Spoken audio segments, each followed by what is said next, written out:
What is up, everybody, and welcome to the 100th episode of the Young Adult Podcast. Let's go. For those of you that can hear that, that is Whitney's famous air horn. We had to bring it back. For our 100th episode. Guys, we're 100 years old. We made it. Not really, but it is our 100th episode. I was reading something when we first started the podcast that said if you can make it to 100 episodes, you will have a legitimate podcast. Like most podcasts that stick around for that long. Yeah, you have to hit 100 before you establish yourself. So we're legit. Did now. Did you hear that? Let's go. We're established, according to that one article that I read. Yeah, which is fact. Special shout out to our sponsors today, Poppy. We love you. They reposted his post on Instagram though, so he's officially an influencer. I'm basically famous. Guys, guess what? You can see us now. How crazy is that? Filming the podcast now. We're filming. We're in black and white because we're edgy. We're trendy. Connor's creative. We don't conform to the standards of living color. We're black and white. We are trying to bring new video elements and different content for the podcast now that we're a legit podcast. Now that we've hit 100 and we're legit, we're verified, as the youths would say. Blue check. Certified. Yeah. No, but I was reading the article that said most people either give up before 100 or really around 100 episodes, you've kind of established your listener base and you've kind of found your own voice. And it was just saying that they don't know why, but they can just track podcasts that make it to 100 tend to have some type of impact. And a lot of the ones that start super aspirational, even if they get thousands of listeners, in their first 20, 30 episodes, it's that 100th episode mark that tends to just be for whatever reason, the line in the sand for podcasts. Yeah. So and here we are. Yeah. Thank you guys. Thank you for giving us a reason to get to 100, for taking your time and listening and just supporting our podcast. Mm-hmm. We love it. We have such a heart to just have relevant spiritual conversations that will push you closer to a relationship with Jesus, to a relationship with one another. And I honestly believe that with this podcast specifically, we're just starting to tap into the potential of that. We want to bring on, I know we always talk about it, we want to bring on more guests that have a relevant voice into the lives of young adults and young professionals. We want to bring in pastors and people on our staff that we think can just help you with the lives that they've lived and the things that they've seen and overcome. And so we really believe that episode 100 is almost like a fresh start for us. It's like a rebrand, if you will. We're rebranding ourselves. Rebrand. We're in our rebrand era, as Taylor would say. Everything's an era right now. Yeah, we're in our rebrand era. A rebrand. Hey, that's a perfect example though, because she's rebranded herself a few times. Every album is a rebrand for her. Yeah. So every video is a rebrand for us. Every podcast, we're rebranding ourselves. Yeah. Take that, Taylor. No, but it is our 100th episode, and we want to celebrate. We want to celebrate you guys. And so we have some amazing giveaways that we are going to do on this podcast. And basically what we've decided is we are giving away a retreat. Are we giving away 2 retreats? We're giving away a retreat to you and a friend. We are giving away a retreat to you and one of your best friends that you want to come on retreat. You're going to have to pick, and it's going to hurt some feelings, but tough. Get over it. You'll really see who your best friend is. And for fun, we just decided to also give away a pair of AirPod Maxes. Because why not? Why not? And so to learn how to enter yourself in to the chance of winning the retreat or the AirPod Maxes, you're going to have to listen to the podcast, because we might sprinkle in clues along the way. We might hint at things, or we might just flat out tell you at some point. So you might think you're smart. You might think, I'll just skip to the end. But maybe it's not going to be at the end. We've thought through all of this. You got to listen. You got to listen. So you want free retreat. Free retreat. Trust me, it is worth it. It's worth it. This year, the price has gone up a little bit because of inflation. Yeah. But we never, with Retreat, I mean, this is with all of our events. We never make money on our events. No. I'm sure our leadership team would love for us to do that, but we maybe break even. I don't even think we've ever broken even. Yeah, I don't think we've ever broken even. No, so we truly just do this because we believe in it. Yeah. And so for everybody listening, Retreat eventually is going to get to $200 per person. Which pays for... It basically just covers, again, we don't set that to make money. That is like the cost your food, of like your lodging, what it costs us. Yeah. So it's your food, your lodging, I guess a power and electricity, like the crew, water bill, like what they have to pay. Paying their staff and stuff like that for being up there. And so we charge you what they charge us. And so if you've never been on a retreat, it is one of the most life-changing things you could ever go on. It's my favorite thing ever. Yeah, and I mean, regardless of the speaker, regardless of worship, God just seems to show up and people meet one another. It is literally where a room full of strangers leave like a group of friends. And that is like the most powerful thing about Retreat. It is an opportunity for you to potentially meet some of your like closest future friends, and it always happens every year. And I gotta say it, marriages come out of Retreat. All you haters that's like, it's not cool to get like married now. Everyone's like, Christians only focus on marriage. Stats don't lie. Marriage stuff is always our number one listened to sermon. Check our number one podcast. We might screenshot our most listened to podcast. It's all relationships, and we have had relationships come out of Retreat. We had 2 people meet. Who? And get married. We've had John and his wife, and then there was one more couple that I learned of recently that I was like, they got married at Retreat. Yeah. No, Connor performed it. Yeah. In the mountains. Just kidding. Don't ask him to do that. You and Aaron hung out for the first time at Retreat? I know it sounds so like cliche, and I don't want to say cringy, but like my wife and I first talked. Well, it wasn't our first time talking, but that was the first time we actually That was your first date. Kind of. Was playing ping pong at Retreat. Playing ping pong at Retreat. Where she schooled you. Yeah, because I thought she wanted to talk and she actually wanted to play ping pong. But all that to say, no shade. We played pickleball last night. I beat her 11-3. So there's redemption. God works all things for the good for those who love him and are faithful to him. And clearly I am. And Erin has some sin in her life that she needs to repent from. So that's where we'll leave that. Okay, 100th episode. We have some giveaways. We're giving away Retreat headphones.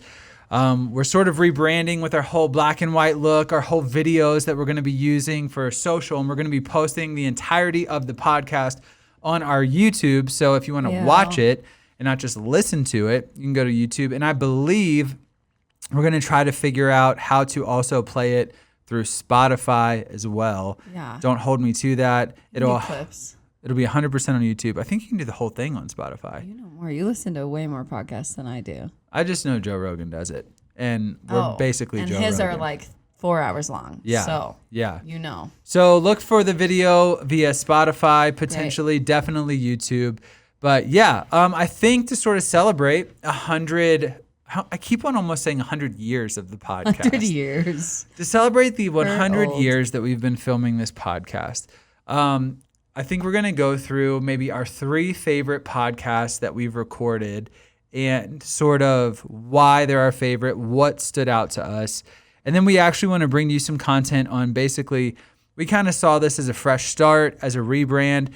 If you're looking for a fresh start, or maybe to be super corny and cliche, you're looking to rebrand yourself.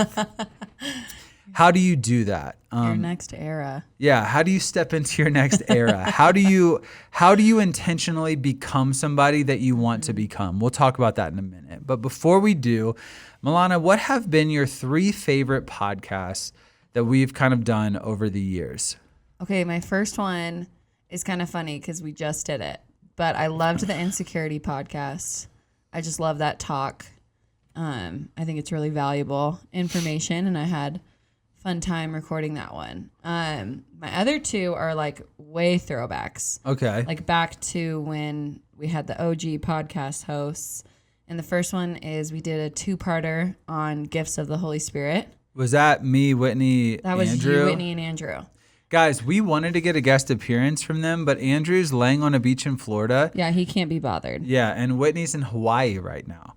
Yeah, so they're both somehow their lives have accelerated at a much faster pace. Beach eras right now. Yeah. And cannot be disturbed Seriously. to be on. We'll get them on soon as like a little throwback. Yes. But that one is so good. You three like did a great job, I think, talking about it and like these misconceptions and almost like maybe thoughts and preconceived notions that people have about like the Corinthians, like gifts of the Holy Spirit, like prophesying. Is that where I spoke in tongues the entire podcast? Yeah, you did. And then Andrew interpreted it. Yeah. And Okay. But it is just so good and it's so approachable. And I feel like it answered so many questions for so many people. And I just really agreed and appreciated so much of the things you guys said on there. That's awesome. Yeah. Yeah, I get questions about gifts of the Spirit. I don't want to say often, but I feel like whenever somebody is jumping into their Bible for the first time and they read about prophecy and speaking in tongues and all of that, I do think it can be like confusing, especially kind of in both ways. Like I grew up in a hyper charismatic environment, right, where I think that was like the main focus of every Sunday.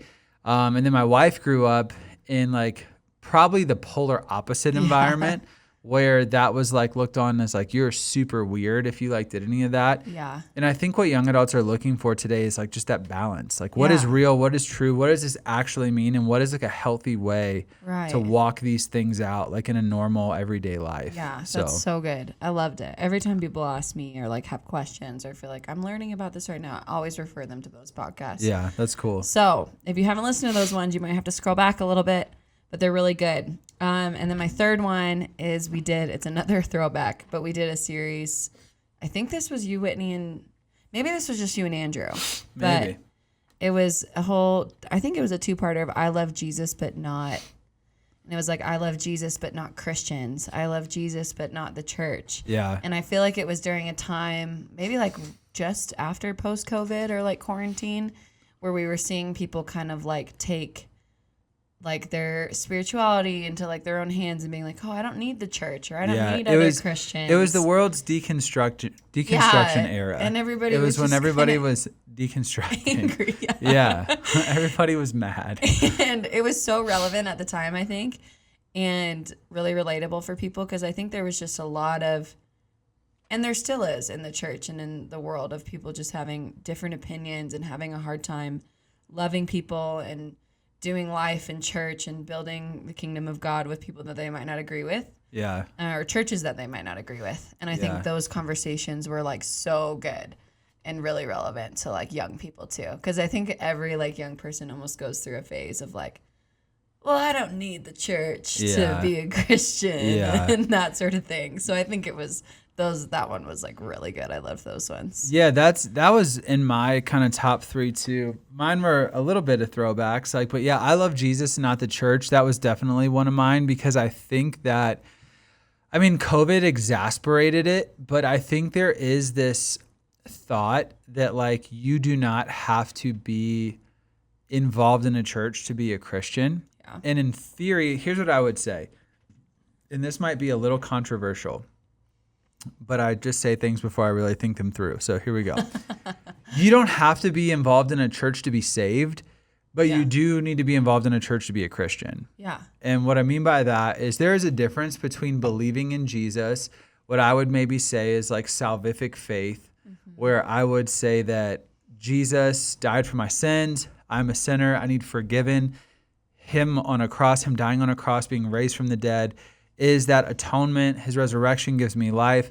That is salvific faith. And my prayer and my hope is that God is so gracious that even if we're not crossing all the T's and dotting all the I's, if we have that belief truly in our heart that we are saved and will be with him forever one day. To be a Christian literally means to be a follower of Jesus and follow in his footsteps and follow in his words, his ways, the things that he said was important. And Jesus constantly pointed people to the gathering together of one another. Paul talks about not forsaking it. Jesus actually died for his body. Yeah. So did he die for you 1,000%? But he died for you in the context of dying for all of humanity, like his church. And so I just think that when we recorded that, there was like a huge spotlight on the church in like the most negative way. Yeah. And I just think that, man, to follow Jesus, you have to be pro-church. And that doesn't also dismiss bad things that happen in church. Right. Church failures, church hurt.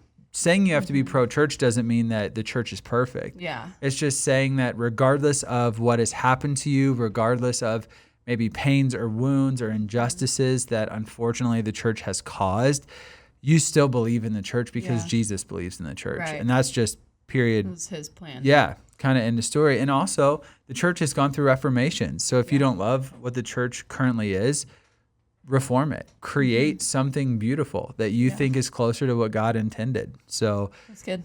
that Those are good ones. I love the one on revival. Yeah.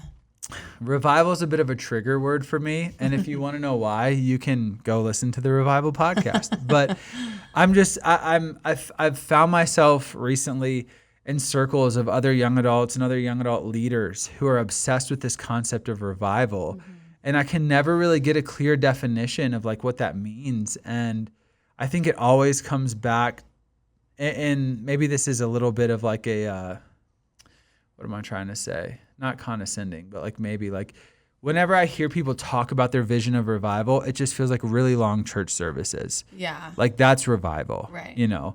But I think revival is when people who normally wouldn't be open to Jesus are open. Yeah. And they begin these conversations and they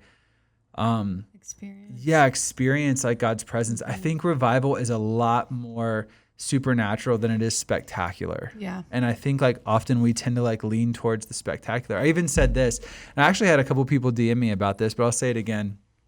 I think one of the most beautiful things about the Asbury revival was that they stopped it. Yeah. And I know that that's like, what? Like, no. Yeah.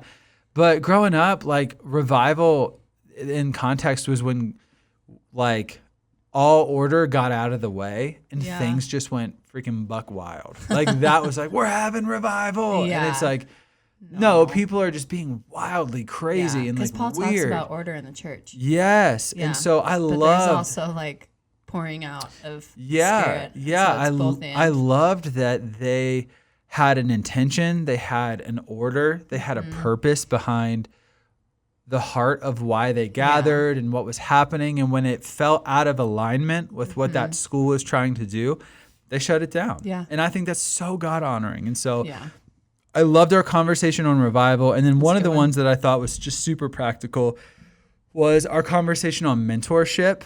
I think mentorship is so misunderstood. And I literally almost preached this a couple weeks ago when I talked about Elijah and Elisha. I talked about how to prepare for God's calling, but in that there is such a great layout for what it looks like to be mentored. And very practical.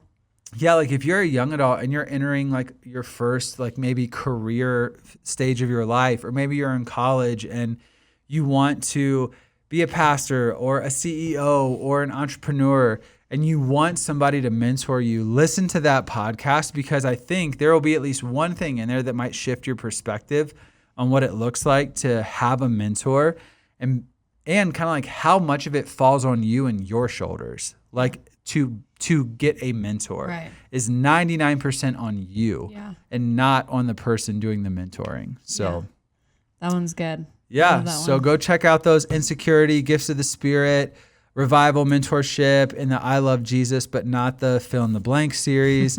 All good throwbacks, some of our favorites over the past 100 years of doing the podcast. The podcast has seen some seasons. It has. It's fun to see how it's changed as we've rebranded ourselves. As we are here in lack of color. We are rebranding ourselves. So, no, we just wanted to not only reflect, but with kind of this fresh start, just kind of came the little idea of like who you're becoming. So our podcast is constantly evolving. It's constantly becoming something more and something new. We want this to be something that serves you guys well and serves our listeners best. And so as we grow, as we tweak, as we change the formats of our podcasts, we're kind of evolving and becoming something different. And I think all of us to some degree want to become a better version of ourselves. Yeah. I heard a quote recently that said, it's not so much important who you are. What's more important is who you're becoming. And so we just kind of wanted to talk for a minute as we are rebranding. If you want to rebrand yourself and become the person that you sort of aspire to be, what are maybe 3 questions you can ask yourself when it comes to how do I become who I'm looking to be one day? That's good. I love it. I think it's relevant for young people too, because they're like, who you are at 21 is not obviously who you want to be potentially when you're 30 and so forth. But I think the first question that we have on here that you can ask yourself as you are aspiring who you want to be who you want to be is, what does success look like for me? Yeah. What does success look like? I think everybody needs a clear picture of where they want to be and who they want to become.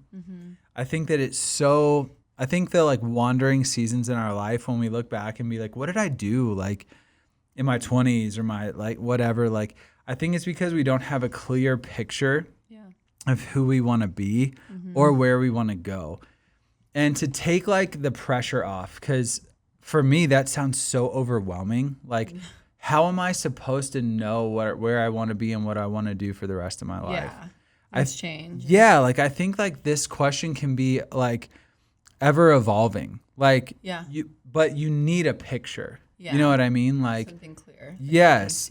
Take the pressure off that this has to be like who like your life's work. You know what I mean? Or like who you want to be by the time you're in your grave. Like maybe you know that. Yeah. But what does success look like for me this next year or this next 3 years or whatever? Give yourself like some stepping stones. But I think that you can't change. You can't start to like become somebody you aspire to be without having a clear picture. And I think a clear picture starts with defining what a quote unquote like successful life looks like. And that doesn't mean you have to be like successful in the sense of like making a ton of money or whatever. Like what is success for you? What does that look like? Because it's different for everybody. Like some people might, like the goal of their life, the goal of a successful life might be family. Yeah. Or like, and for you, it might be like career. Like there might be things that you want to accomplish, but it does look different for everybody. And that's why I think it's important to define it for yourself. Because if not, you might be getting to the end of your life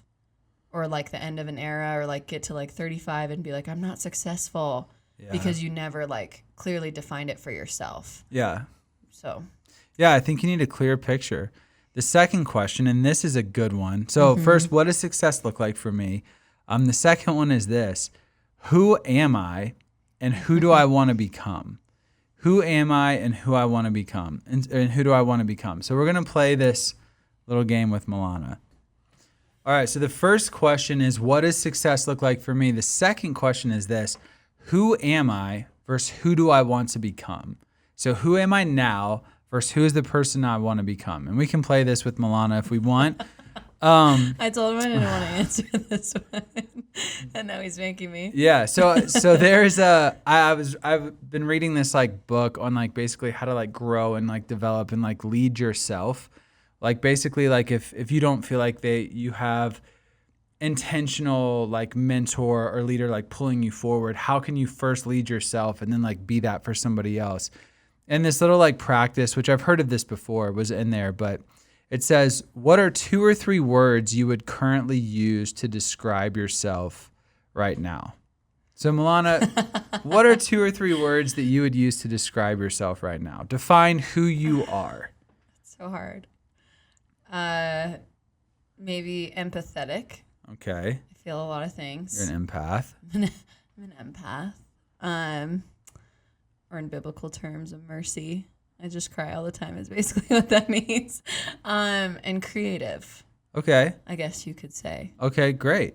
How do you think, so this is like the second part of the why am I trying to say practice? Tool, like exercise. Yeah, exercise. There we go. The second part of the exercise. So you define 2 to 3 words you would use to describe yourself.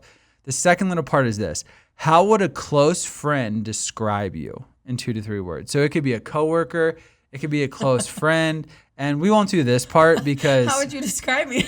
I don't know. Well, so the book says, like, if you want brutal honesty, like, ask somebody. Oh, gosh. Yeah, like, call somebody. Ask somebody, what's it like to work with me? Give me 2 or 3 words that you would use to describe me. Yeah. So... But only say nice things about me. Yeah. So your 2 words and their 2 words kind of form this who I am. But then this was a part that I've never really heard before that I thought was interesting. What 2 words do you want to use to like create like an aspirational identity? Yeah. So like let's how say, would you want people to describe you? So let's say you're empathetic and you're creative. And not that those are bad things and you have to like think of 2 different words. Yeah. But if you want to grow, if you want to become something that you're currently not, you want to aspire to grow, what are like 2 or 3 words that define the person you want to be it 3 years down the road, 10 years down the road? Take those words and like define them and then start doing things that those 3 words like do. And it sounds so, it's like, oh yeah, duh. Yeah. But I think just simple exercises like that make like personal growth and like rebranding or becoming somebody better. It just makes it easy. Yeah. It just and like makes it simple and practical. Like if you want someone to describe you as reliable, then start by being on time. Yeah. Start by like practicing being reliable. Yeah. If you want people to be like, oh, like I want to be a generous person, Venmo somebody. Yeah. You know what I mean? Like That's there's little practices that you can do to kind of reach that aspirational identity. That's good. And so the first question, what does success look like for me? How would I define that? Second is who am I versus who do I want to become? And that's self-defining 2 to 3 words, having a friend or a coworker define 2 to 3 words, and then picking aspirational words that you want to reach like and grow into. Yeah. And then the final one is this, and I think this is the most important, and this wasn't actually included in that like leadership book. It was more of a business book. But I think that it will... This is sort of like the bringing Jesus into it. Who will my life have impacted if I am successful and if I do become that aspiring identity that I've like set up for myself? Yeah. Will it just impact me?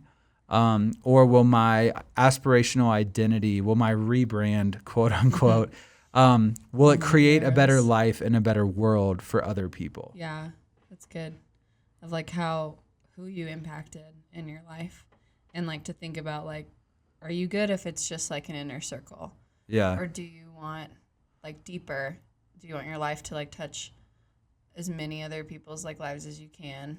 That's like, it's a deep question. Yeah. It's a deep desire, but I think it is the biblical side of it of like how, like your finger. I think you gave a message about this one time about like when you get to heaven one day and seeing like going through God all the places that like your fingerprints have touched in the kingdom of heaven and all the people that you've like impacted that you will like one day spend eternity with. And so it's like, it's a lot to think about, but it's important. And I think that like, this is just like a really practical thought that just popped into my head, but like maybe all of us, or maybe not, I don't know, want to have like a large scale impact like on our world. But to make this practical, think of it in this way.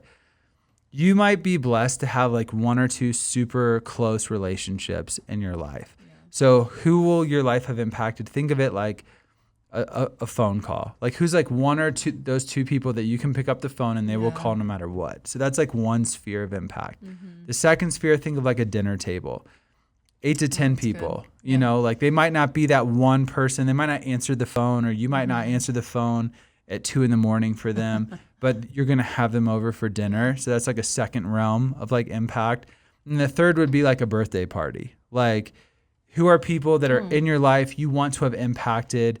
You might not have like the next level of intimacy of like dinner and deep conversations. They might not be that like one phone call person, but phone call, dinner table, birthday party. I think if you practically like write out those lists, you'll start to like see people that you value in your life, and then you'll look to better their lives. You will form your life around having an intentional impact on their life. Yeah, that's good. So how to become who you aspire to be, define success, define who you are and who you want to become, and then have clarity around the kind of people or the specific people you want your life to impact. And I think you'll be well on your way to growing and developing not only in like a career, but also in the ways and likeness of Jesus. Yeah. It's good stuff. All right. 100 episodes in. How's it feel? Wow. Like we've climbed the mountain. How's it feel to be official YouTubers now? Oh my gosh, yeah. Wow. Subscribe and like. Subscribe to our YouTube channel. We're doing a collab with Mr. Beast, I think is his name. Yeah. No, we're not. He's giving away 2 free retreat tickets. He is not giving away 2 free retreats, but guess what? We are. And Milana, how do you go about entering into our giveaway for our 100th episode? Listen carefully. So on our Instagram, where you can follow us at, Connor. Oh. You know it. You ask me it every week. I'm like, do you actually know our handle? No, I don't. But I wrote it down. It's just at Red Rocks YA. Yes. Look at that. If you check our Instagram, we will have a post announcing our 100th episode and our newly formed filming format. And on that post, you can tag a friend. You got to like that post, first of all. Yeah. And then you got to tag a friend you want to bring with you on retreat. It can be someone who attends YA. It can be someone who's never heard of YA. Yep. Either way. Listen to this podcast, obviously, because here is the hint. Here's the secret code word. And we're being serious. This is truly, you got to DM us at Red Rocks YA, the secret code word, which is... You want to say it, don't you? It's Hot Tub Jesus. Hot Tub Jesus. And if you've been on retreat, you get it. Yeah. So at our retreat every year, there's a giant hot tub. There's a giant hot tub. Massive. And it could be romantic if there wasn't 400 other people in there with you. But it's and like your pastor's there walking by. It's on top of like the mountains. It's normally like fall. The leaves are beautiful. It's like cold out. Yes. It's all steamy. But every year there's people that just are too comfortable in the hot tub. Yeah. Let's just say that. And so what we've done is we've bought a giant cutout of Jesus and we tape him to the wall near the hot tub just so that if you decide to get too comfortable, you have to make out in front of Jesus. Yeah, it's the accountability of Jesus' loving shepherd. His loving arms. Yeah. Instead of falling to the arms of someone in the hot tub, fall into the arms of Hot Tub Jesus. So if you win free retreat or you decide to come on retreat, which you should because it is so amazing, you will meet Hot Tub Jesus. So to enter, just remember... Follow us at Red Rocks YA. Like the post where we announce this podcast and talk about the giveaway. Yeah. Tag a friend in the comments that you want to bring on retreat.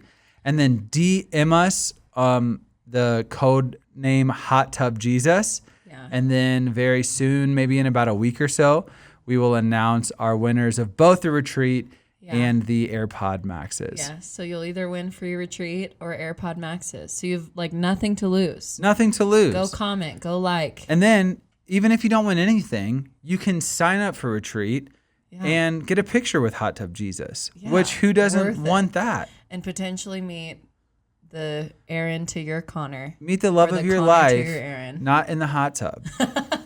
That you guys didn't do that. No. You played ping pong. There's plenty of other dates to go on up at retreat. Yes. Besides the hot tub. The hot tub is the equivalent of a club at retreat. So bad. You don't go to the club to meet your spouse. You don't go to the hot tub to meet a godly man to bring into your life. You could not pay me. How much would I have to pay you to get into that hot tub at retreat? I wouldn't, because it's not even about the sexual tension that's in that hot tub. It's the germs. Yeah. Like I've been on youth retreat. You know how many students have been in that tub? Middle schoolers who don't wear deodorant. I'm not like a germaphobe, but y'all, people, and here's the thing too. This is why it's also so weird. There's a lot. It's a big hot tub, but it's not that big. Yeah. And there's a lot of people in it. Right. I've seen way too many people. It can probably comfortably fit 30 to 40, and there's like 150. Every year. And so I just don't want to be rubbing up against somebody's grimy body. So we could not pay Connor enough to ever get in the hot tub. No, you couldn't. But like on Insta, tag your friend, DM us Hot Tub Jesus, and we'll announce our giveaways very soon. So, hey, 100 podcasts in, 100 years in the making. Not really. 100 episodes. We are filming now. Guys, thank you. We look forward to everything this podcast is and going to be in the future as we become better versions of ourselves as a podcast. New eras. All right. Well, hey, follow us on Insta, like this, share this with a friend. And if you guys have any topics, like always, if you have any topics you would like us to talk about, maybe any guests that you'd be interested in hearing from, send us a DM at Red Rocks YA on our Instagram. Send us a DM along with Hot Tub Jesus about topics you'd like to hear, people you'd like to hear from. We would love to make this community. We want to give you guys what you want, what you need as you continue your journey in following Jesus. Yeah. And so we love you guys, and we will see you in black and white very soon. Bye. All right. Peace out.